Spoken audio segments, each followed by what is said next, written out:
I recently discovered that almost everything I learned about American history in school was basically patriotic fan fiction.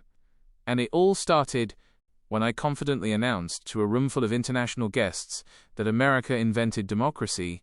Turns out, when you're the only American at a dinner party filled with Europeans, Australians, and Greeks, you're about to receive the most humbling history lesson of your life. And it made me wonder if we got our own origin story this wrong. How many so-called American firsts are actually just things we borrowed, renamed, and claimed as original? Apparently, according to my British friend Oliver, America did not invent democracy. I know. Somewhere, my high school AP history teacher just felt a disturbance in the force. This realization sent me spiraling last weekend at an international potluck. I was chatting with people from about 12 different countries, casually dropping comments about how Americans basically jump-started modern civilization. That did not land well. Picture this. I'm standing in Sarah's living room holding a red Solo cup filled with some expensive European wine I can't pronounce.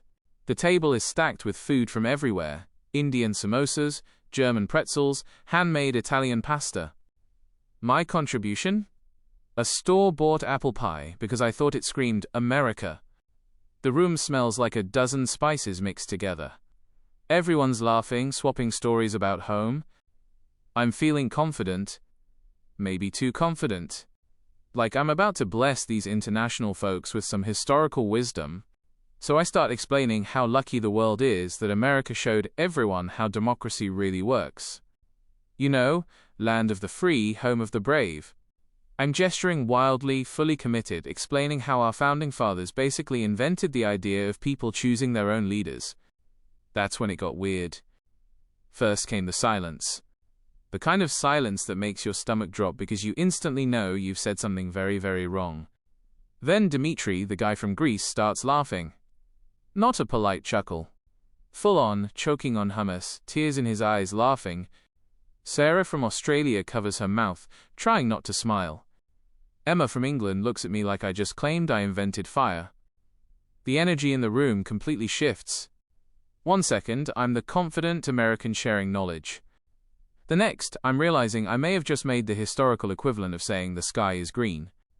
My face gets hot. The wine suddenly tastes sour. My confidence melts faster than ice cream in July. Oliver walks over, pats my shoulder and says, in the most gentle British accent imaginable, "Oh mate, we need to talk." And that's when I knew everything I thought I understood about American history was about to be rearranged. So I'm talking to Dimitri and, because apparently I fear embarrassment, I repeat that America invented democracy. He laughs even harder. The whole room hears him. "My friend," he says, "we had democracy in Athens 2,500 years ago. Your founding fathers studied our system." Then he pulls out his phone and starts scrolling through photos. Ancient stone columns taller than basketball hoops, marble carvings older than Jesus himself. He's swiping like he's showing vacation photos, except each image is dismantling my education. 2,500 years. That's democracy happening while people wore togas and fought with swords. Panicking, I blurt out, "Yeah, but did you guys have the Electoral College?" The words leave my mouth before my brain can stop them. Dimitri just stares at me. The kind of stare you give someone who asks if fish can swim. That's when Sarah from Australia jumps in. She's been quietly snacking, watching this unfold with an amused smile. "Wait," she says, "you think Britain was your first colony?" In my head I'm thinking, obviously. We taught them freedom, right? She pulls out her phone and shows me a map, completely covered in red. "This is the British Empire in 1920, she says. They controlled about a quarter of the world. Australia, Canada, India, parts of Africa, islands I can't pronounce. It looks like someone spilled ketchup on a globe." That's when it hits me. My understanding of world history isn't just incomplete. It's wildly optimistic. Then, trying to recover, I pivot to what I think is safe ground, the Constitution. I explain to Emma how revolutionary the Bill of Rights was. Writing down people's freedoms. Limiting government power. Pure American brilliance. She nods politely and says, "Oh, like the Magna Carta. From 1215. Casual. Devastating." She explains how English nobles forced King John to limit his authority. 800 years before America existed. 800 years. Then Oliver drops the final blow. You know your Senate and House, he says. That's basically our House of Lords and House of Commons. He pulls up Wikipedia. And there it is, England's two-house parliament, established in the 1300s. 700 years ago. That's when Emma casually adds, of course. You weren't our first colony to rebel. The Irish tried long before you. My patriotic confidence doesn't crack. It disintegrates. Oliver then explains that the American Revolution was essentially a tax dispute happening while Britain was fighting wars across Europe, India, and the Caribbean. Imagine, he says, your little brother throws a tantrum while you're juggling flaming torches, and later writes a story about defeating you in epic combat. Suddenly those dramatic paintings of Washington crossing the Delaware hit differently. Turns out, we weren't the main event. We were the opening act. And remember that apple pie I brought? Emma takes a bite and says, lovely. Just like my grandmother's English apple pie. Of course it is.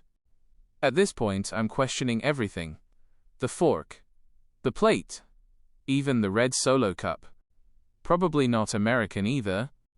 But listen, we definitely invented the hot dog. Please don't fact-check that. I'm fragile. Drop a comment and tell me which American invention you discovered actually came from somewhere else. And if you're not American, please be gentle. We're learning. The most surprising part wasn't learning that America didn't invent democracy, or that our political systems were heavily inspired by older ones. The real shock was realizing how confidently incomplete a single perspective can be. History sounds very different depending on who's telling it. When you only hear one version, it feels like truth. When you hear 5 versions, it starts to feel like context. America isn't unique because it created everything first. It's unique because it took existing ideas and turned them into something that lasted in a specific time and place. That doesn't make the story weaker, it makes it more honest. And maybe that's the shift we need. Less we invented this and more we learned from that. Less mythology, more understanding. Because once you step outside your own country's version of events, history stops being a competition and starts being a conversation. If this made you rethink something you were taught, you're not alone. And if you've ever discovered that a so-called national invention had a much older origin, share it below. Not to argue. Just to learn. What all of this really highlights is how selective education can be. Not always intentionally misleading, but simplified enough that important context quietly disappears. What's left is a clean narrative that's easy to remember and easy to repeat. And repetition is powerful. When you hear the same version of history year after year, it stops feeling like one interpretation and starts feeling like absolute fact. You don't question it because you were never taught that questioning was part of the process. But history isn't a list of inventions or firsts. It's a long chain of ideas being passed forward, reshaped by different cultures and adapted to new circumstances. No country builds its systems in isolation, no matter how much it might want to believe it did. That doesn't erase national identity. It deepens it. Understanding where ideas came from doesn't weaken their value. It shows how much effort went into refining them and making them work in a different place and time. There's also something humbling about realizing your country isn't the main character in every chapter of the story. The world was moving, evolving, experimenting, and organizing itself long before and far beyond any single nation's borders. Once you accept that, history becomes less defensive and more curious. You stop trying to protect a narrative and start trying to understand a process. And maybe that's the most important shift of all. Moving from pride that demands perfection to pride that allows learning. From certainty that shuts down discussion to curiosity that keeps it open. If this perspective feels uncomfortable, that's okay. Growth usually is. Questioning what you were taught doesn't mean rejecting it. It means engaging with it more honestly. History isn't smaller when it's shared. It's bigger. And the more voices you listen to, the clearer the picture becomes.